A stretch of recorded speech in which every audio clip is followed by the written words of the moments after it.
morning people! Good morning everyone! For today's video mga people, samahan niyo po kami. Uuwi po kami sa aming probinsya dahil isusurprise po namin ang aming mama sa darating niyang kaarawan. Dahil ika-59th birthday niya po. Kaya tara, samahan niyo kami. Dahil paggabi na nung umalis kami, ay eto naabutan kami ng gutom sa daan. Kaya eto, nag-stop over muna kami para kumain. At dahil nagugutom na rin yung mga bata, pagkatapos naming pumili dyan, ay agad-agad na kami naghanap ng lamesa para makakain na agad. At ang pangalan ng lugar na ito ay New Sibunga, Davao de Oro. Ito pala yung kalagitnaan ng Mawab at Nabunturan. Pagkatapos naming kumain ay nagbayad na agad ang asawa ko at umihi kasama ang anak ko para diretso-diretso na yung biyahe. At fast forward, after 3 hours ay nakarating na kami. At dito ay na-surprise talaga si mama. Nakikita nyo naman diba ang saya-saya niya. At dahil sa pananabik niya sa kanyang mga apo ay isa-isa niya itong hinahagkan at niyakap. Alam nyo to, isa talaga sa mga kaligayahan ng mga parents natin ay makita ang apo nila. At isa to sa tinitreasure kong moment sa buhay ko. Kung pwede lang sana no, na makita mo sila hanggang sa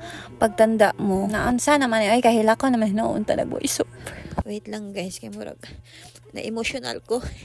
Dito ay bago kami matulog ay nag-usap-usap muna kami. Kinabukasan ay ito ang bumugad sa umaga. Nag-ayos nga pala sila ng pinamili nilang pangtinda ni nanay. Isa din pala to sa surprise nila kay mama. Thank you sister sa paghatag ninyo og tinda ni nanay. Magbawi ra ko pohon pag ako na po'y paboran sa Ginoo. Fast forward, pagkatapos naming mag-umagahan dyan ay nagayak na kami kasi papunta kaming sementeryo. Syempre hindi natin kakalimutan yung namayapan nating mahal sa buhay. Paminsan-minsan lang tayong umuwi sa isang taon, kaya sulitin na natin. Time check, 10 AM ng umaga. Since natutulog pa naman yung baby kalib ko, ay eto, hindi ko na pinalagpas yung pagkakataon at sumama na rin ako. At kung magising man si baby, nandun naman yung papa niya na mag-aalaga sa kanya.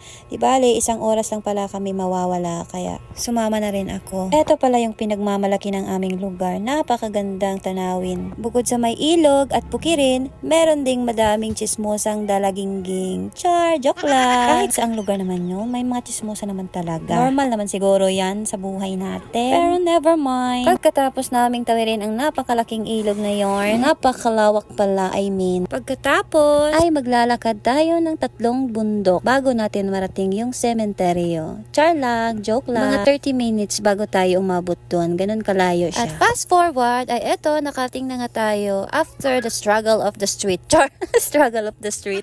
Ang nakarating na kami, ay isa-isa naming tinignan yung mga paa namin kasi marami po ditong mga maliliit na linta. Sa amin po tawagin ay mga alimatok. Di ko alam anong tawag dyan sa Tagalog. Para siyang maliliit na linta, ganun ang itsura niya. Pero sa amin, alimatok po siya tawagin. Wala naman po kami nakita, all clear. Kaya eto, naglinis na lang kami at nagsindi ng kandila para kay lolo at papa namin na yumao na. Pagkatapos ay nagpausok na agad si mama para aming hakbangan. At dahil medyo mahaba-haba pa itong video at madami pang kaganapan sa birthday ni mama, ay eto, gagawin ko na lang ng part 2. And that's all for today's video. Thank you for watching. God bless. Love you all. Mwah!